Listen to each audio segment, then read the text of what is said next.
안녕하세요. 무삭발 비절기의 모발이식의 메카 닥터공 헤어라인 의원 원장 공기환입니다. 오늘 말씀드릴 내용은 정수리 탈모에 대한 내용인데요.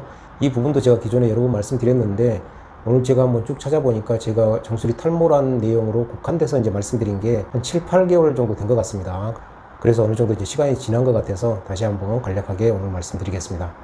정수리 탈모는 크게 이제 세 가지로 분류하고 있는데요. 첫째가 정수리 모발이 가늘어져만 있는 경우, 둘째는 가늘어져 있으면서 탈모가 같이 동반되어 있는 경우, 세 번째는 털이 아예 그냥 하나도 없는 소위 스킨헤드 양상인 경우, 이렇게 이제 세 가지가 있겠습니다.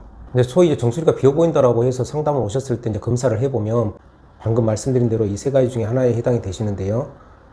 정수리 모발이 가늘어져만 있는 경우, 물론 이제 그때도 탈모는 소량 있을 수 있는데요.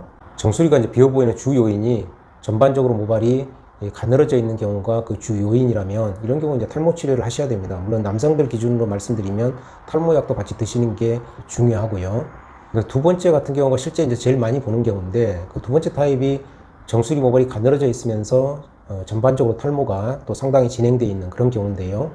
탈모가 진행되어 있는 그런 경우는 이제 모발 이식을 하셔야 됩니다. 근데 모발 이식만 하셔서 되는 건 아니고 기존 모발이 또 주위에 가늘어져 있기 때문에 모발 이식 후에도 반드시 탈모 관리를 꾸준히 하셔야 됩니다.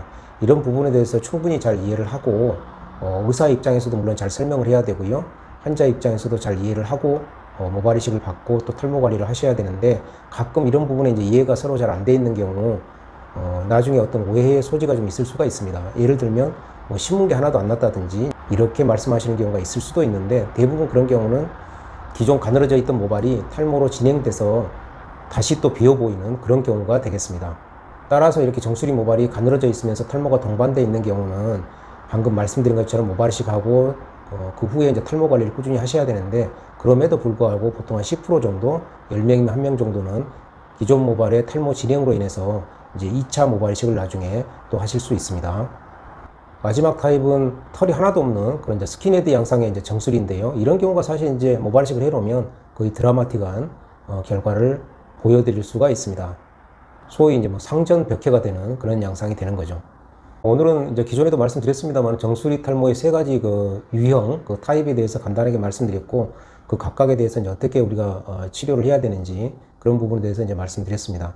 결론적으로 정수리 탈모는 무조건 뭐 탈모 치료만 한다 아니면 무조건 모발 이식만 한다 이런 게 아니고 항상 정수리가 비어 보인다라고 했을 때 전문가가 먼저 정확히 상태를 보고 검사를 해보고 그에 따라서 이제 치료 방향을 정해야 된다. 이게 매우 중요한 얘기가 되겠습니다. 오늘은 정수리 탈모에 대해서 다시 한번 간략하게 말씀드렸습니다. 도움이 되셨으면 좋겠습니다. 감사합니다.